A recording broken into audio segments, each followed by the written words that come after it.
Shalom. First and foremost, I want to give all glory, honor, and praises to Yahweh, Bahashem, Yahweh Shai.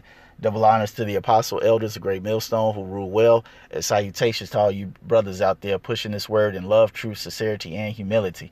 Once again, it's the brother Shati from the Chicago camp, coming back to you with what I hope is another quick and edifying sit down. And today's video is going to be how should I word this? It's going to be a response to the response video that this police officer, Greg Anderson, did. Now, for those of you all who don't know, Officer Greg Anderson had put up a video on YouTube, to make a long story short, letting police officers know across the whole nation, if you are a man of integrity, if you truly take your vow as a police officer seriously, do not enforce these draconian laws that are oppressing everyone. If you are a police officer and you hear my voice, do not enforce these draconian laws. It's immoral and it's unconstitutional. So once he did that video, it went viral. And so now everybody on YouTube had sent him responses saying, hey man, how did it go? We haven't heard from you. What's the deal since you've done the video? And so now he's about to give his brief response on basically what's happened to him in the past 4 days. So we're going to let this play. We're going to bring out some scripture, and hopefully you're edified. On Tuesday, was it May 5th? And it took it took a day or two before it really started getting a lot of traction. But the next morning when I woke up on the 6th, I think it was only at a few thousand views.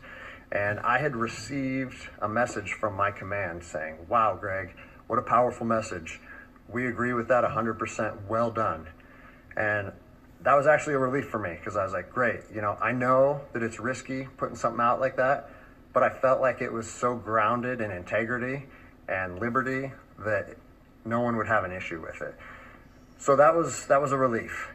And then fast forward 3 hours later, I get another phone call from my command, and it said, hey Greg, the video's up to 400,000 views.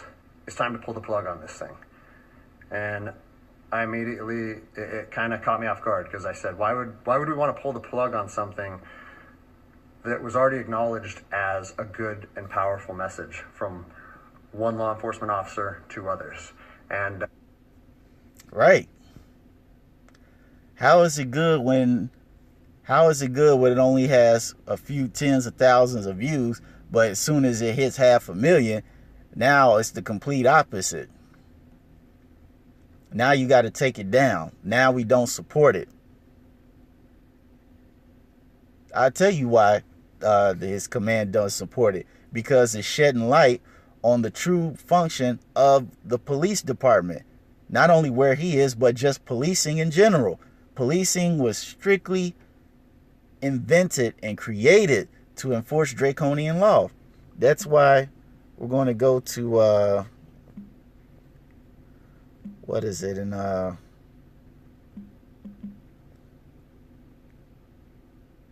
Isaiah, what was it, 13 or 32, or just give me a brief moment, I'm going to find it. Nope. Isaiah 5:20. It says, woe to them that call evil good and good evil, that put darkness for light and light for darkness, that put bitter for sweet and sweet for bitter. All right, because at first he's telling them what he did was a good and noble thing. And then as soon as people start really listening to it and viewing it, now it's a bad thing. So wait a minute. Now the truth is a bad thing?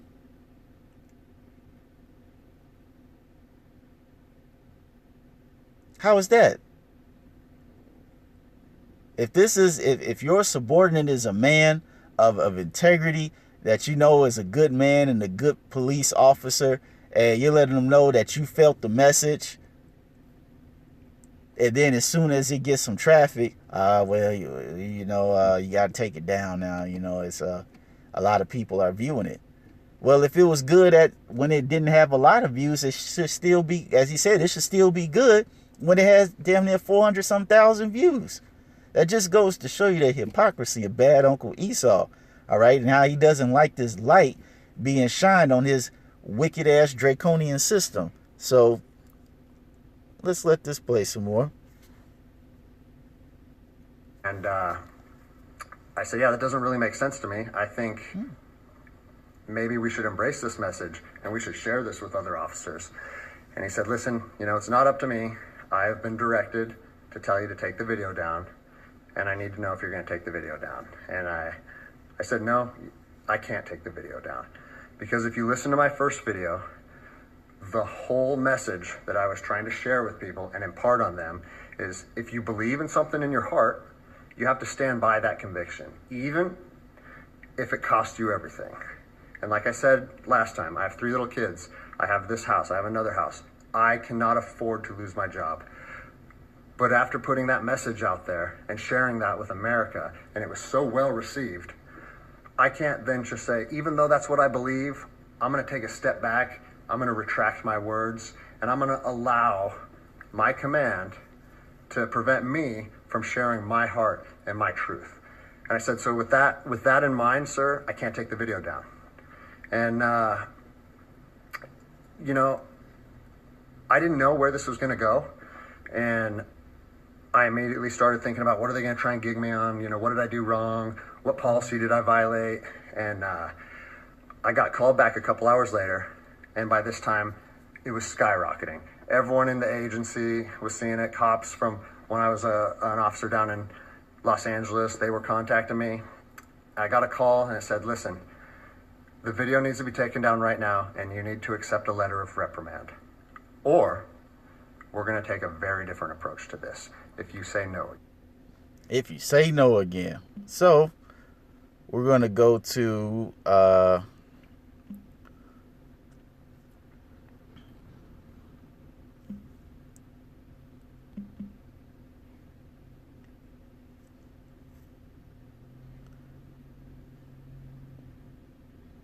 was it Peter?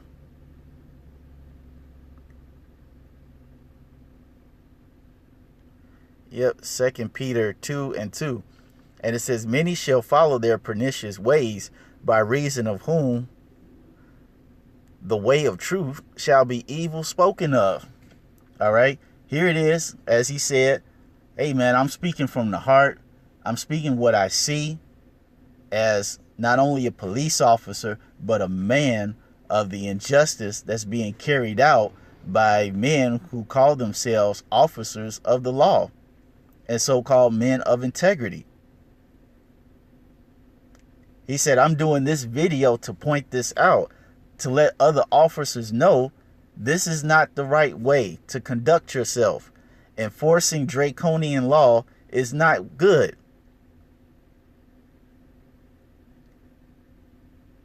And now it's gotten so far to the point where now he's made to look like the criminal.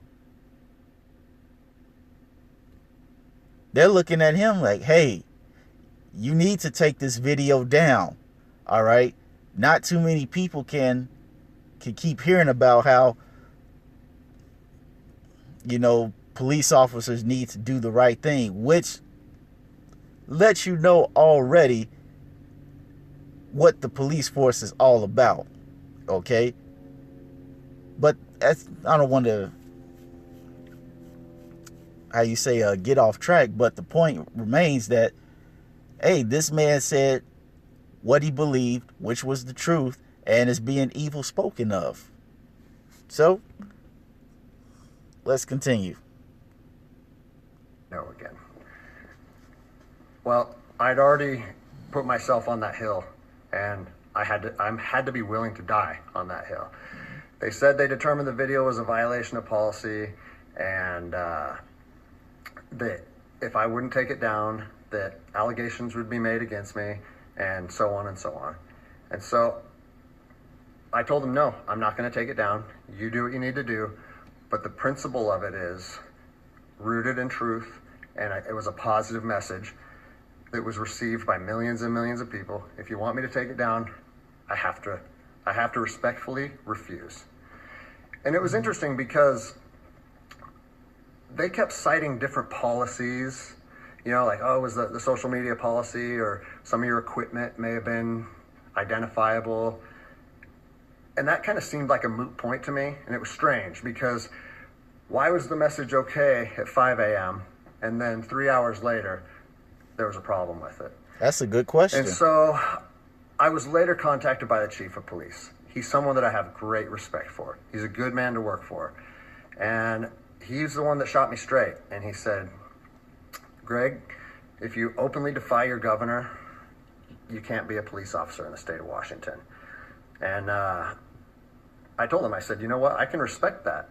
And if I were in your office, I would shake your hand, respectfully disagree, and say, maybe I'm not meant to be a police officer in the state of Washington then. And here's my thoughts on that. Now, for his chief, if the chief of the entire police department came to see him, that call came from on high.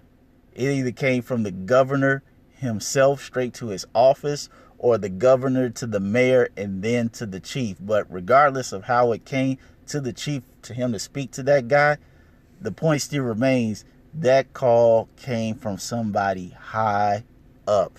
And we're probably going to close it out on this.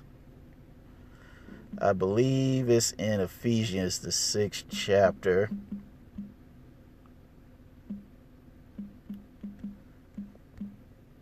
If my memory serves me correctly.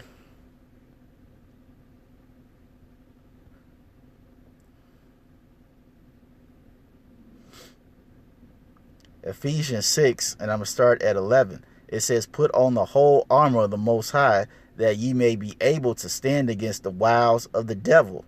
For we wrestle not against flesh and blood, but against principalities, against powers, against the rulers of darkness of this world, against spiritual wickedness in high places. All right. This man doesn't realize that he's fighting against some heavy hitters at the top. All right. Some men who are movers and shakers, who according to this world have a lot of power, who practice a lot of wickedness.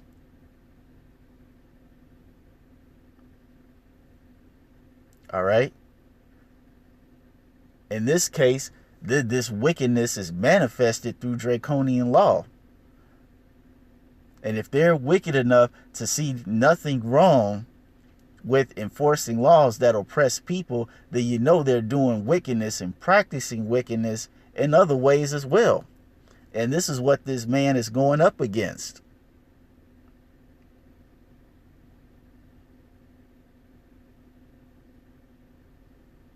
And another reason why I wanted to showcase this video is that if an Edomite can have this much courage to stand up against his own people, protesting and speaking out about their own wicked ways, how much us as men of the Lord should we be standing so stiffly for the name of the Lord, preaching what's going on, preaching the downfall of this place. And I'm going to end it on this. I know I said that the last time, but I'm going to end it on this.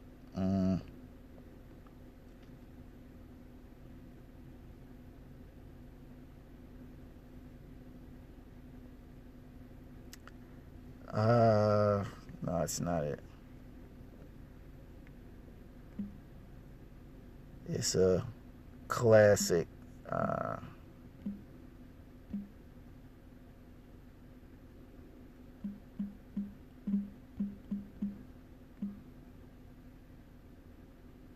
Let me put it on pause and find it.